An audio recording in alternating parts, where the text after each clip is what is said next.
All right, welcome to the deep dive. You know we love getting your requests, and wow, this one's really something. Yeah, this is fascinating You stuff. sent us this whole collection, like a treasure trove, really, of observations about something pretty core to how we all operate, right? Absolutely. Power dynamics, both in our personal lives and professionally. How we navigate those relationships where there's this, dynamic of influence. And you clearly want to get to the heart of it, right? Not just a surface level understanding. Exactly. Our listener wants those key takeaways, the real usable knowledge. How does influence actually work? But without getting lost in the weeds, right? Right, efficient understanding, like a cheat sheet to becoming really well informed on this whole subject of power. I like that. A cheat sheet. So, okay, looking at everything you sent over, what's the mission here? What are we really trying to grasp about power and how it operates? Well, the really captivating thing that jumps out from all these sources is the mechanics, the fundamental how-to, if you will, of how people exert influence, how they navigate these complex social landscapes. Yeah. It's like your collection here is giving us a framework, and honestly, sometimes it's a bit of a snark one, but a framework nonetheless. Okay, a framework. So, where do we even begin with this? I think a good starting point is one of the big themes that emerges again and again, which is this idea of perception management. Ah, yes, I saw that too. It's like there's this whole invisible dance going on about how we're perceived by others, and that perception, that image, it's powerful stuff. Absolutely. It plays into a very basic human dynamic. It's not just about what you can actually do, your skills and talents, but how other people interpret those things, how they see you. Right. The stories and examples you sent, they really highlight how important that is. They really underscore several facets of this delicate art of perception management. Okay, so like one of the first things that kind of, I don't know, threw me off a little was this law one, never outshine the master. It's counterintuitive, isn't it? You'd think you want to show your boss what you're capable of. Yeah, it's a natural impulse. You want to prove yourself, especially to someone in a position of authority. But these sources are warning us about something pretty interesting. What's that? Triggering insecurity. Insecurity. Yeah, like a deep-seated insecurity in your superiors. Think about it. If you come in, guns blazing, showing off all your brilliance, it can make those above you feel, well, threatened. Like their position is less secure. Oh, I see. Like their ego is taking a hit. Exactly. The sources suggest that if you accidentally make your boss or your superior feel inadequate, they might react negatively. Not because they're necessarily bad people, but because it's a natural human response to feeling threatened. So what's the alternative to kind of, I don't know, play down your talents? It's not so much about downplaying them, but about how you present them. Remember Galileo? Galileo, the astronomer? Yeah. He's a great example of navigating this. He made these incredible discoveries about the universe, but he presented them in a way that made the Medici family, his patrons, look even more powerful. How so? Well, he literally linked the Medicis to the heavens through his work.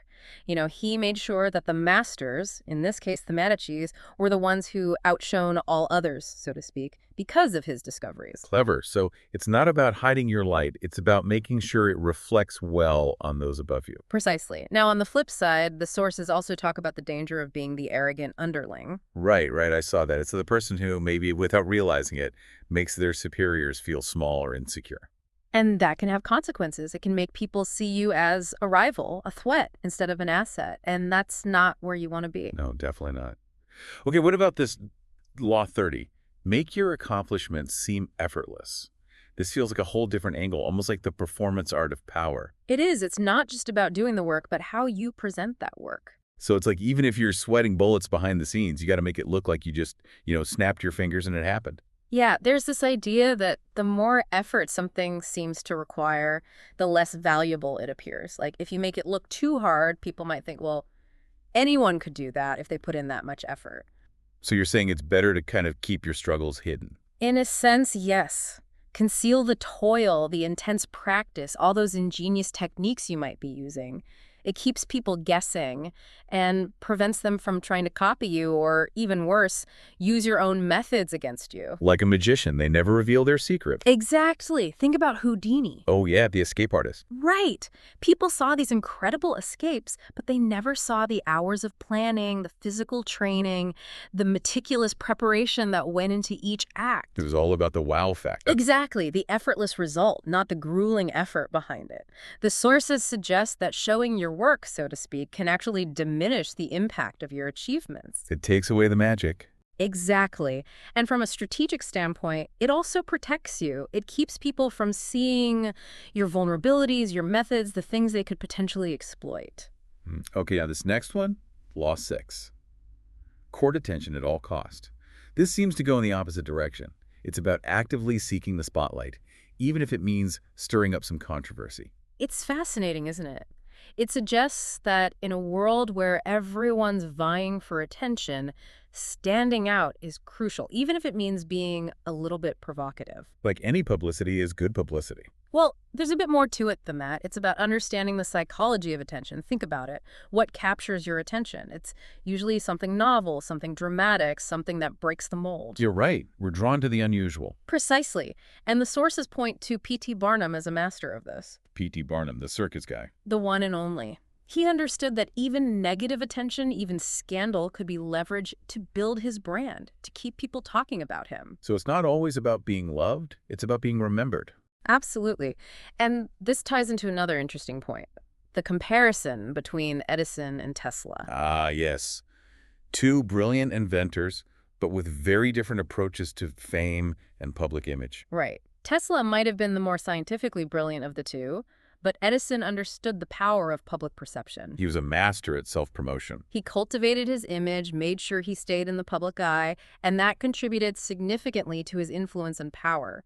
It wasn't just about the inventions themselves, it was about how those inventions were presented to the world, how they were framed within Edison's carefully crafted public persona. Okay, but now we have this Law 4. Always say less than necessary. This seems to contradict the idea of courting attention. Now it's all about silence, about holding back. It's a fascinating shift, isn't it? But it speaks to a different kind of power, the power of mystery, of controlled information. So it's like the less you say, the more powerful you seem. There's definitely an element of that. When you speak constantly, you risk revealing too much, saying something foolish, or giving your opponents information they can use against you. So silence is strategic. Exactly. It allows you to control the narrative, to maintain an air of authority and control. Remember the story of Tsar Nicholas I and Kondraty Ryleyev? I think so. Remind me. Ryleyev was this revolutionary figure, and when he was captured, the Tsar just looked at him and said, "What a pity." Just that. Short, to the point, powerful. I see. It's like sometimes a few well-chosen words have a much bigger impact than a long-winded explanation. And the wisdom attributed to Han Feitsu, this ancient Chinese philosopher, also talks about this. He said something along the lines of, conceal your intentions by being less verbose. Interesting. But the sources also mention that there are times when silence can actually backfire. Right. Oh, absolutely. There's a nuance to this.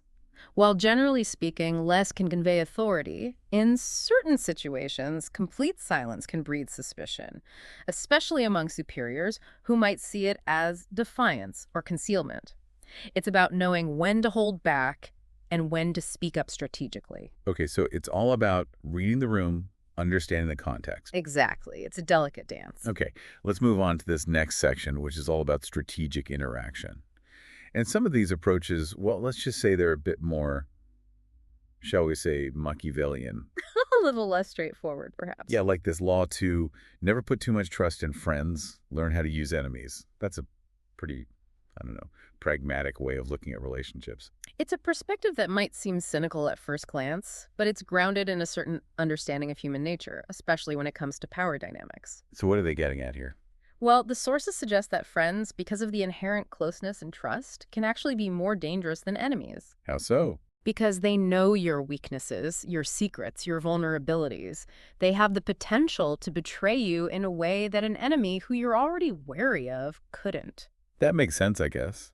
You let your guard down around friends. Right. And the sources go even further. They talk about how you can actually learn from and even use your enemies to your advantage. Use your enemies. That sounds a bit extreme. It can be, but think about Mao Zedong. The Chinese leader. Yes. He actually used the Japanese invasion of China to his advantage. It might sound strange, but he used the conflict with the Japanese to train his troops and ultimately strengthen his position against his real rivals, the nationalists. So he turned a bad situation into an opportunity. Exactly. He saw the unexpected utility of having a powerful enemy. It forced him to adapt, to become stronger, to exploit the situation for his own benefit. That's pretty cutting. It is. And the sources also mention using friends as scapegoats, but with a big warning sign. Yeah, that's crossing a line, isn't it? It's incredibly risky, potentially causing irreparable damage to relationships. The sources suggest it might be necessary in extreme situations, but only with a very calculated understanding of the potential fallout. Like a last resort. Precisely. And even then, the scapegoat has to be carefully chosen. Someone close enough to be believable, but not so integral to your inner circle that their loss would be devastating. It's a high-stakes game. Okay, what about this Law 21? Play a sucker to catch a sucker. Seem dumber than your mark. This is a whole different kind of deception, isn't it? It is. It's about playing on people's egos, their need to feel superior. So you're saying pretend to be less intelligent than you actually are. In a strategic way, yes. The idea is that people let their guard down when they think they're dealing with someone less clever than themselves. It feeds their ego, makes them feel more in control. And that makes them vulnerable. Exactly. The story of Arnold and Slack, those con artists who pulled off that diamond mine scam, is a perfect example. They played the role of bumbling fools so convincingly that no one suspected their true intentions. It was a brilliant act of deception. Now, Law 22 takes this idea of strategic weakness even further. It's called use the surrender tactic. Transform weakness into power.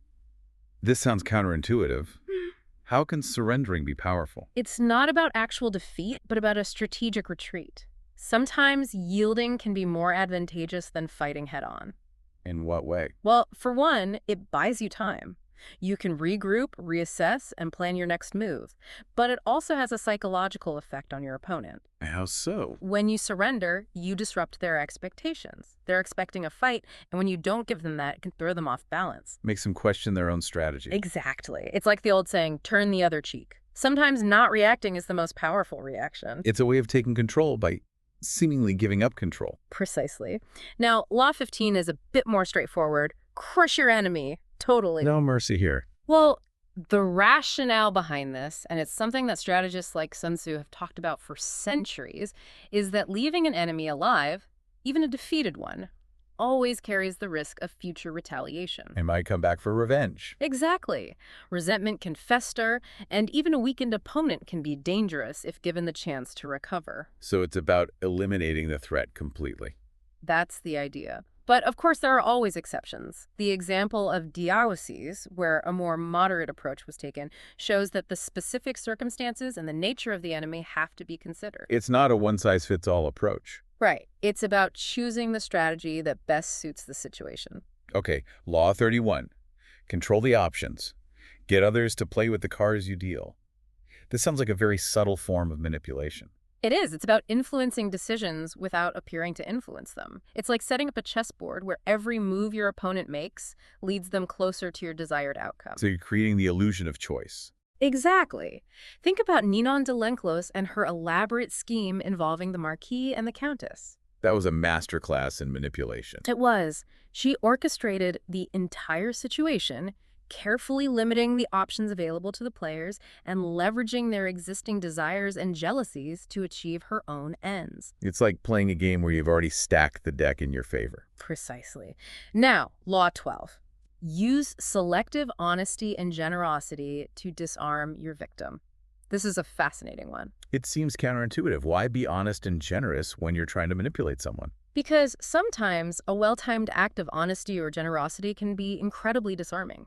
It lowers people's defenses, makes them more trusting, and diverts their attention from your true motives. Like a magician's misdirection. Exactly. Remember the story of Victor Lustig, the con man who actually conned Al Capone? Yeah, what was his tactic again? He presented Capone with this investment scheme, took $50,000 from him, and then, instead of disappearing, he returned the money, claiming the deal had fallen through.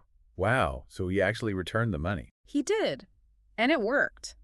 Capone was so impressed by Lustig's apparent honesty that he gave him a smaller sum as a reward, which was all Lustig had ever wanted. That's incredible. He used honesty as a weapon. He did. It was a brilliant display of deception. Okay, let's move on to Law 3. Conceal your intentions. This one's pretty straightforward, but no less important.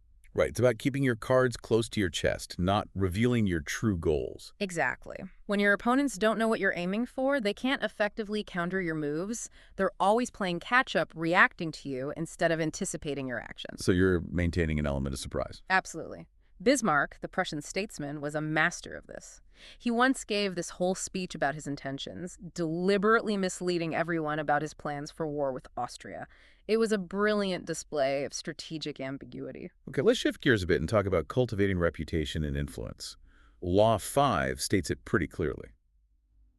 Sashi depends on reputation, guard it with your life. This is about more than just appearances, isn't it? It's about understanding that your reputation is the foundation of your power. A strong reputation can attract allies, intimidate enemies, and open doors that would otherwise remain closed. So it's an asset to be protected. Absolutely.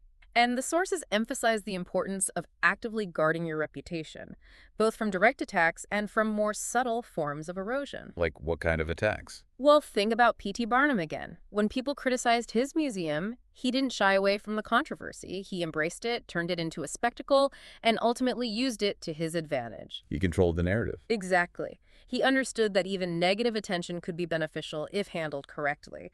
It kept people talking about him, which ultimately helped him build his brand. So it's not just about being squeaky clean, it's about managing the perception of your flaws. Precisely. Now, Law 43 takes a different approach. Work on the hearts and minds of others. This is about persuasion, about winning people over rather than forcing them to comply. So it's a more subtle long-term strategy. It is. It recognizes the limitations of force and coercion. You can make people do what you want through fear or intimidation, but that's not true influence. True influence comes from genuine buy-in. Exactly. It's about understanding people's motivations, their desires, their fears, and using that knowledge to persuade them, to make them want to align with your goals. So it's about empathy, about connecting with people on an emotional level. It is, and the sources emphasize the importance of not neglecting this emotional aspect of power. If you ignore people's feelings, you risk creating resentment and undermining your own authority. Law 10 talks about the importance of association. It's called infection. Avoid the unhappy and unlucky. This one's all about recognizing that negativity can be contagious. Spending too much time with people who are perpetually unhappy or seem to attract misfortune can actually rub off on you. So it's about choosing your company wisely. Precisely. The sources contrast figures like Talleyrand, who was known for his sophisticated charm and influence, with Napoleon, who was often impulsive and volatile. Two very different types of leaders. And the contrast highlights the impact that your associations can have on your own reputation and influence. Like the old saying, you are the company you keep. Exactly. Now, Law 11 is about creating dependence. It's called Learn to Keep People Dependent on You. This sounds a bit manipulative. It can be, but it's also a very effective strategy for securing your position and increasing your influence. How so? By making yourself indispensable, by providing something that others need and can't get elsewhere, you create a situation where they rely on you. You become a valuable resource. Exactly. And both Machiavelli and Gratian, two very astute observers of power, have written about this. They emphasize that people are rarely motivated to act unless they feel a need. So you create that need. Precisely. You make yourself essential to their success, their well-being, or their security. Okay, let's talk about strategic thinking and timing. Law 28 is pretty direct. Enter action with boldness. This is about overcoming hesitation, about recognizing that indecisiveness can be paralyzing. So it's better to act decisively, even if it means making mistakes along the way. The sources suggest that boldness, even when it leads to errors, is often more effective than timidity. Because you can always course correct later. Exactly. But if you hesitate, if you overthink things, you risk missing opportunities and losing momentum. Law 29 is all about planning. Plan all the way to the end. This is about anticipating obstacles, thinking several steps ahead, and having contingency plans in place. So you're not just focusing on the immediate goal, but on the long-term consequences of your actions. Precisely. You have to consider potential setbacks, unintended outcomes, and even the possibility of others trying to claim credit for your accomplishments. The sources mention Balboa's failure to secure his discoveries after reaching the Pacific. Right. It's a classic example of someone who achieved an incredible feat, but then failed to plan for what came next. He didn't think far enough ahead. Exactly. And as a result, he lost much of the glory and the rewards that should have been his. It's a reminder that success is often fleeting, and that maintaining your position requires constant vigilance. Absolutely. Now, Law 13 is a fascinating one. It's about understanding human motivation, it says. When asking for help, appeal to people's self-interest, never to their mercy or gratitude. So it's saying that people are ultimately motivated by what benefits them personally. Exactly. Appeals to pity, to past favors, or to a sense of obligation are much less effective than clearly demonstrating how helping you will benefit them directly. So you have to frame your request in a way that appeals to their self-interest. Precisely. Make it clear how helping you will advance their own goals, enhance their reputation, or improve their situation in some tangible way. And Law 16 is about strategic absence. It's called use absence to increase respect and honor. This is the idea that making yourself less available, more scarce, can actually increase your perceived value. That's like the old saying, absence makes the heart grow fonder. Exactly. When you're constantly present, people can take you for granted. But when you're not always there, they start to appreciate your presence more. The sources use the analogy of the cock and the snow goose. Right. The cock, because it's common and always around, is less valued than the snow goose, which is rare and only seen occasionally. So it's about creating a sense of anticipation, of longing. Precisely. But the sources also caution against making yourself too unavailable, especially in the early stages of building influence. Right, you don't want to disappear completely. It's a delicate balance. Now, Law 20 advises, do not commit to anyone. This is about maintaining your independence. It's about recognizing that aligning yourself too closely with any one individual or faction can limit your options and make you vulnerable. So you want to keep your options open, be able to play different sides against each other. Exactly. Historical figures like Alcibiades, who navigated the complex political landscape of ancient Greece, and more modern strategists like Kissinger are examples of individuals who mastered this approach. They were masters of playing the game.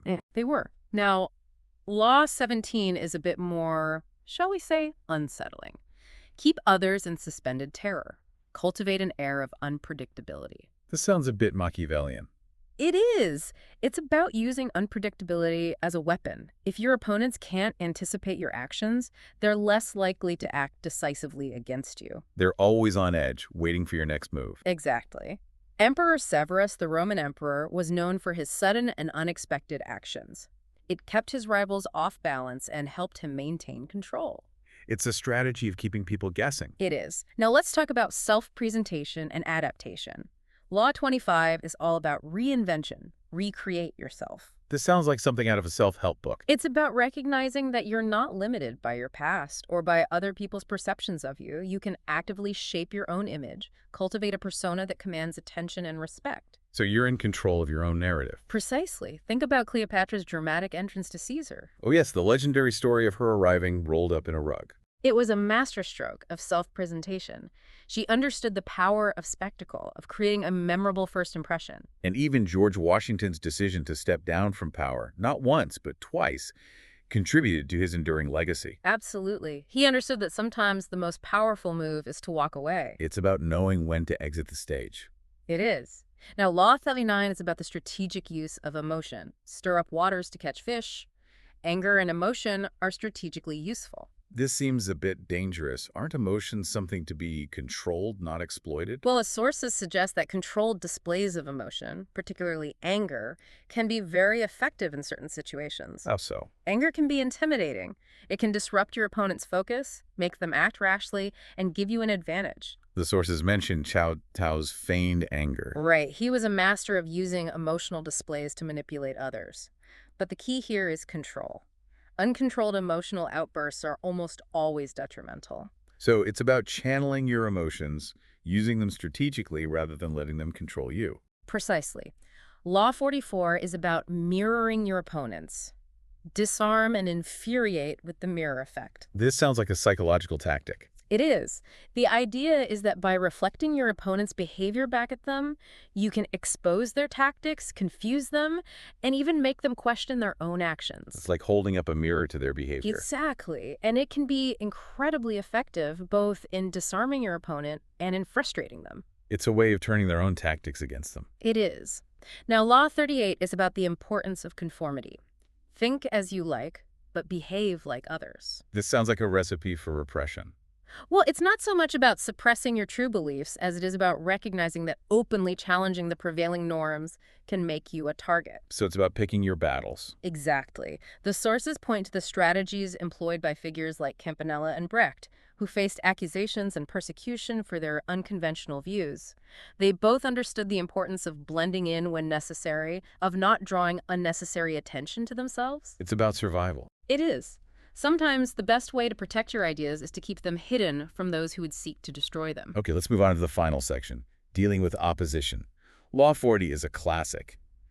Despise the free lunch. This is about recognizing that nothing in life is truly free. There's always a cost, even if it's not immediately apparent. So be wary of gifts and favors that seem too good to be true. Exactly. There's often a hidden agenda, an unspoken obligation, or a potential for manipulation lurking beneath the surface of apparent generosity. It's a reminder to always be aware of the motivations of others. It is. Now, Law 45 is about the pace of change. Preach the need for change, but never too fast. This is about recognizing that people resist rapid change. Exactly. To implement lasting change, it's often necessary to introduce it gradually, framing it as a natural evolution rather than a radical departure from the past. The sources mention Wang Mang's clever use of Confucian texts to legitimize his reforms. Right. He understood that to win people over, he had to present his changes as being rooted in tradition, as a continuation of existing values rather than a rejection of them. So it's about packaging the new in a way that feels familiar. Precisely. Now, Law 46 is a counterintuitive one. Never appear too perfect. This seems strange. Isn't the goal to strive for perfection? Well, the sources suggest that displaying a bit of imperfection can actually make you more relatable and less likely to provoke envy. So it's about showing your human side. Exactly. Figures like Gratian and Cosimo de' Medici understood this principle. They deliberately cultivated a certain humility, an acknowledgement of their own flaws to make themselves appear more approachable and less threatening. It's a way of disarming potential rivals. It is. Now, of course, there's a nuance to this. If you're already in a position of unquestionable power, a certain disdain for the envy of others can actually reinforce your dominance. So it's about adapting your approach based on your current position. Exactly. It's about understanding the dynamics of the situation. Law 47 is about knowing when to stop. Do not go past the mark you aimed for. In victory, learn when to stop. This is about recognizing that pushing too far after achieving success can lead to setbacks and even ultimate failure. It's about the dangers of overreach. Precisely. The story of Cyrus the Great, the Persian king, is a classic example. He achieved incredible victories, but his ambition ultimately led to his downfall. So it's about consolidating your gains, knowing when to be satisfied with what you've accomplished. Exactly. It's a lesson that many powerful figures have failed to learn. Law 41 is about the challenges of following in someone else's footsteps. Avoid stepping into a great man's shoes. This is about the difficulty of living up to the legacy of a highly successful predecessor. It's like being in the shadow of a giant. Exactly. And it can be incredibly difficult to establish your own identity, to be judged on your own merits when you're constantly being compared to someone who came before you. The sources contrast the approaches of Louis XV and Alexander the Great. Right. Louis XV, who inherited the throne of France from his highly successful great-grandfather, Louis XIV, struggled to live up to the expectations. Alexander, on the other hand, embraced the challenge of following in his father's footsteps, but he also made sure to forge his own path. So it's about finding a balance between honoring the past and creating your own legacy. It is. And finally, Law 42 is a very tactical one. Strike the shepherd and the sheep will scatter. This is about targeting the leaders within a group. Exactly. If you can neutralize the key individuals who hold influence, the group as a whole will become disorganized and weakened. It's a classic divide and conquer strategy. It is. Wow. We've covered a lot of ground here. I feel like we've really extracted some core principles of power from all of these observations and historical examples you sent us. We've seen how important it is to manage perceptions, to engage strategically with others, sometimes even deceptively. We've talked about the importance of reputation, of timing, of self-awareness, and of adaptability. And while some of these strategies might seem a bit ruthless or even unethical in today's world, I think it's crucial to understand them. Absolutely. Knowledge is power, as they say. And understanding how power operates, even in its darker forms, can help us navigate the complex social landscapes we all inhabit. So for our listener, as you reflect on all of this, what resonates most strongly with you? Which of these principles have you encountered in your own life? And how have you either used them or been affected by them? That's really the key takeaway here. It's not just about understanding these principles in the abstract, but about applying them to your own experiences. So I want to leave you with this question. Which of these laws do you find most challenging, either to implement yourself or to counteract when you see it being used by others, and why? That's a great question to ponder. It's about taking this knowledge and making it personal, making it relevant to your own life. Exactly, because ultimately, that's where the real power lies. Thank you so much for sharing your collection of insights and for trusting us with this deep dive. Mm. It's been a fascinating exploration of the complexities of power. It has been. Thank you for joining us. And to everyone listening, thanks for being part of the deep.